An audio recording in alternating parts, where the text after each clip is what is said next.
Okay, so as many of you may know,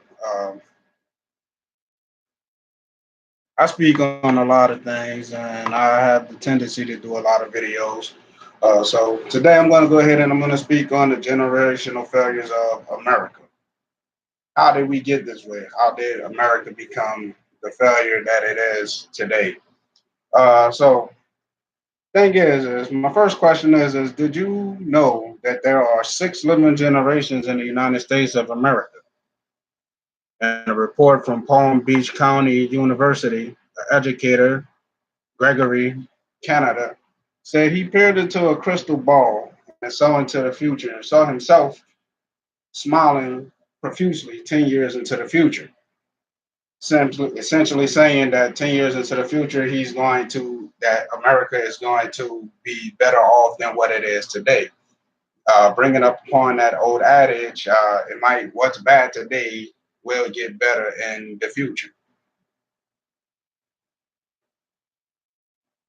Do not get me wrong on this matter, in which I'm going to address why I feel that there's a generational failure of America.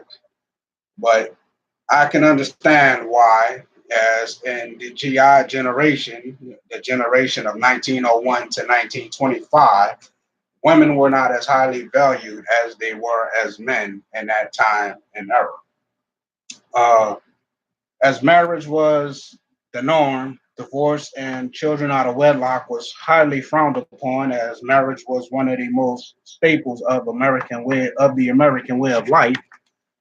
This was the World War One, World War Two generation that we're talking about, and that generation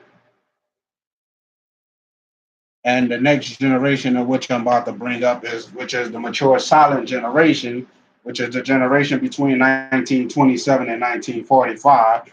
It was still the same morals and values as the GI generation, in which marriage and marriage was for life, as stated, doing your vows, and divorce and having children out of wedlock was once again frowned upon.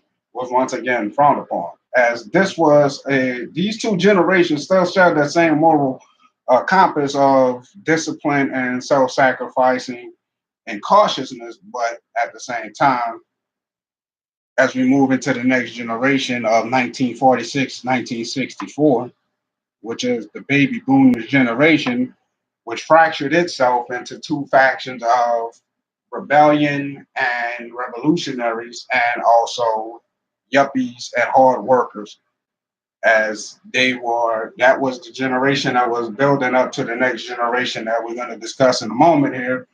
Um, but in this generation, this was the first generation that ever actually openly embraced divorce. Whereas being divorced and having children out of wedlock had become highly accepted in this generation, this is the me generation. So if it wasn't about me, then it's not about anybody. Next generation, we're going to go ahead and move into is Generation X, which was born between 1965 and 1980. With this generation kind of put its kids in a position and a place to where they had to be self-serving. They had to rely on themselves. They had a lot of situations where their parents were either a part of a single mother home or a single parent home due to divorce, or kids born out of wedlock, thanks to the generation before them, which was the baby boomer generation. And these kids found themselves a lot of times keeping door keys around their necks as they would go home to an empty home. This is also a generation to where marriage was often late in the years, and also quickly a divorce would follow this generation of kids. As we move into the next generation, which is the Y generation, or i.e., millennials, which was born between 1981 and 2000. This was the generation that was considered to be the next World War One, World War Two Pearl Harbor generation, due to the fact that this generation was fractured by the events of 9/11.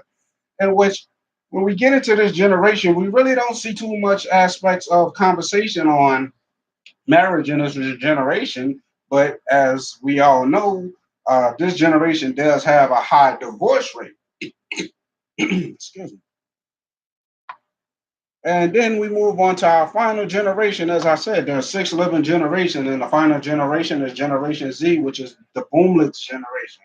This generation is also another generation to where marriage is now back on the rise, but it's not as high as we would like it to be. But this generation is one of those generations that still falls into the category of Generation Y, i.e., Generation Z. Once again, as I said earlier in the broadcast, the first generation did not value women as highly as they did. But as time progressed and the years moved along, due to war calling the men away, the generations, the women, the generations that follow the war fighting men generation, were the generations that of women that then started to build a self-reliance for themselves, which would cause such a high divorce rate and children out of wedlock and things of that nature. Because women then began to devolve into what we would say is a mentality of they don't need a man mentality. So, with that being said, I would say that marriage, the downfall of marriage in society in today's society is what caused the downfall of is what caused the failures of today's generation. In which in Forbes magazine there's an article that states that the that Generation X isn't really a factor in that generation in the whole failure of generations. Generation X is just America's middle child that everyone seems to tend to forget about. And that will go ahead and close my broadcast.